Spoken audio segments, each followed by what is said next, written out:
اعوذ باللہ من الشیطان الرجیم بسم اللہ الرحمن الرحیم۔ اللہ کے نام سے شروع جو بڑا مہربان نہایت رحم کرنے والا ہے۔ مون وظائف چینل کی جانب سے تمام ناظرین کو السلام علیکم ورحمۃ اللہ وبرکاتہ۔ میں اپنا چینل مون وظائف کی جانب سے آپ کی خدمت میں ایک نیا وظیفہ لے کر حاضر ہوئی ہوں۔ ناظرین، آج کے اس وظیفے میں ہم آپ کے لیے نہایت ہی مجرب اور بعمل طریقہ لے کر حاضر ہوئے ہیں، جس کے کرنے سے انشاءاللہ عز و جل آپ کی تمام مرادیں اور آپ کی جو محتاجی ہے وہ دور ہو جائے گی۔ کوئی بھی شخص نہیں چاہتا کہ ہم کسی کے بھی محتاج ہوں، اس دنیا میں ہم کسی کے سامنے ہاتھ پھیلائیں۔ تو انشاءاللہ عز و جل اس ایک وظیفے کے کرنے کے بعد آپ کی تمام محتاجی، جو آپ کی قرض داریاں ہیں، جو آپ کی حاجات ہیں، وہ پوری ہو جائیں گی اور آپ کی مشکلات انشاءاللہ عز و جل حل ہو جائیں گی۔ ہماری ویڈیو کو آخر تک ضرور دیکھیں اور ہمارا چینل مون وظائف کو سبسکرائب کر لیں اور ساتھ ہی بیل آئیکن کا بٹن بھی پریس کر لیں تاکہ ہر آنے والی ویڈیو سب سے پہلے آپ تک پہنچ جائے۔ حضور علیہ السلام کے دوسرے صاحبزادے کا جب انتقال ہوا تو عرب کے کفار بہت خوش ہوئے۔ خونی رشتوں کی عرب میں بہت اہمیت تھی، مگر ابو لہب تو آپ علیہ السلام کو تکلیف میں دیکھ کر خوش ہوا کرتا تھا۔ جب یہ تکلیف آپ علیہ السلام پر آئی تو اس کی تو جیسے عید ہو گئی۔ صبح ہوئی تو وہ گھر گھر یہ خبر پہنچانے لگا کہ آج رات محمد کی جڑ کٹ گئی اور وہ لا ولد ہو گئے، نعوذ باللہ۔ اس کے بعد مکہ کے سردار عاص بن وائل نے آپ علیہ السلام کے لیے ابتر کا لفظ خاص کر دیا۔ جب بھی کوئی آپ صلی اللہ علیہ وسلم کا ذکر کرتا تو وہ فوراً منہ بنا کر کہتا کہ ان کی کیا بات کرتے ہو، وہ تو ابتر آدمی ہیں، نعوذ باللہ۔ اس نے اس ابتر والی بات کو خوب پھیلایا۔ یہ بات دو دھاری تلوار کی طرح تھی۔ اس سے ان کا مقصد یہ تھا کہ آپ علیہ السلام کو اپنے صاحبزادوں کے انتقال کا غم ستاتا رہے، اور دوسرا یہ کہ لوگوں کے ذہنوں میں یہ بات بٹھا دی جائے کہ آپ علیہ السلام اپنی قوم سے کٹ کر اس درخت کی مانند ہو گئی ہیں جس کی جڑیں کٹ گئی ہوں اور وہ گرنے ہی والا ہو۔ عاص بن وائل طنزاً کہتا کہ یہ بے نصر رہ گئے، ان کا کوئی نام لیوا نہیں، ان کا نام مٹ جائے گا۔ مسلمان جدھر سے گزرتے تو کفار ابتر ابتر کہہ کر ان کا مذاق بناتے، جس سے مسلمانوں کو بہت تکلیف ہوتی۔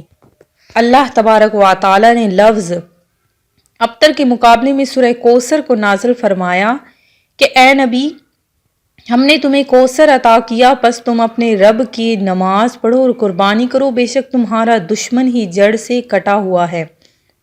جب یہ صورت نازل ہوئی اور آپ علیہ السلام نے مخالفین کے سامنے پڑھی تو وہ اس کی بے ادبی حسن سے مبہوت رہ گئے، لیکن انہیں لفظ کوثر کے پیچھے کے بارے میں کوئی معلوم نہ تھا، چنانچہ وہ لفظ ابتر کو بھول گئے اور لفظ کوثر کے پیچھے پڑ گئے کہ اس کا کیا مطلب ہے۔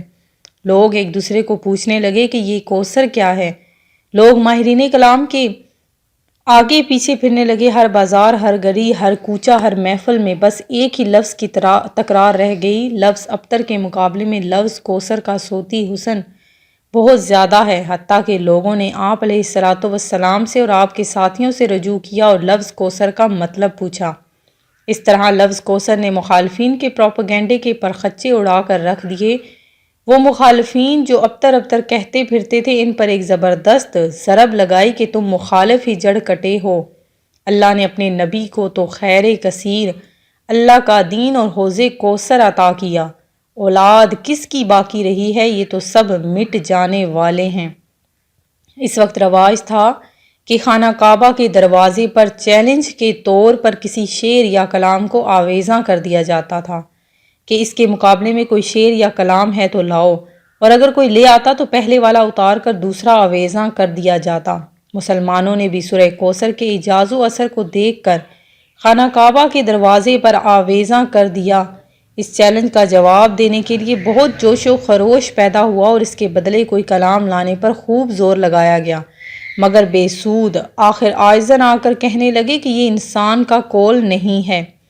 دیکھا آپ نے کہ اللہ تبارک و تعالی آپ صلی اللہ علیہ وآلہ وسلم کے دشمن کا کیسے منہ توڑتا ہے اور ان کو ذلیل کرتا ہے۔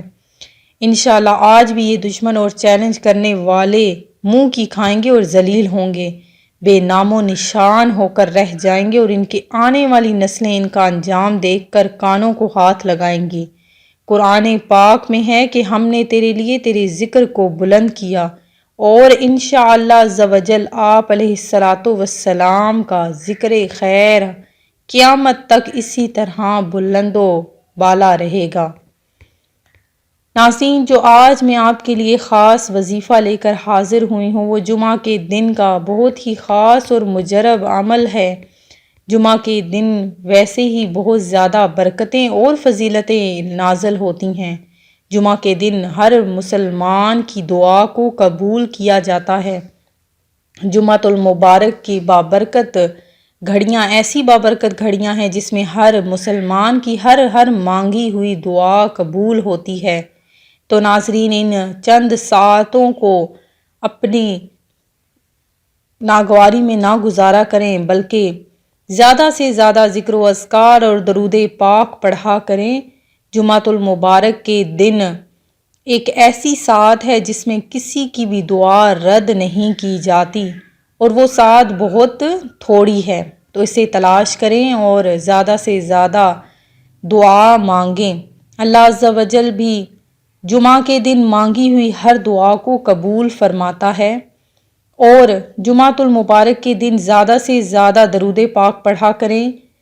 اس دن پڑھا جانے والا درود پاک آپ علیہ السلام کو بیک وقت اسی وقت پہنچایا جاتا ہے۔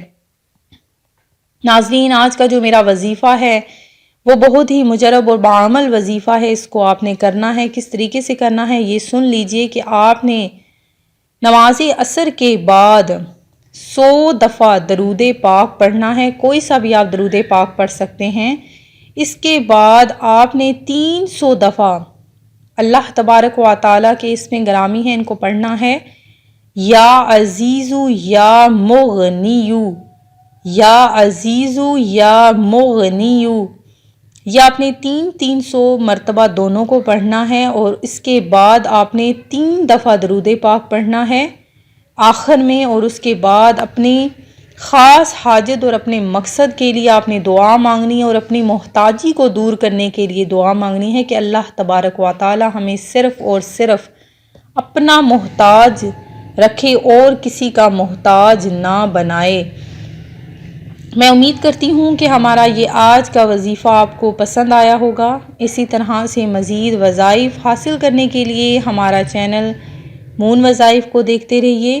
اپنا خیال رکھیے گا، دعاؤں میں یاد رکھیے گا۔ اللہ حافظ۔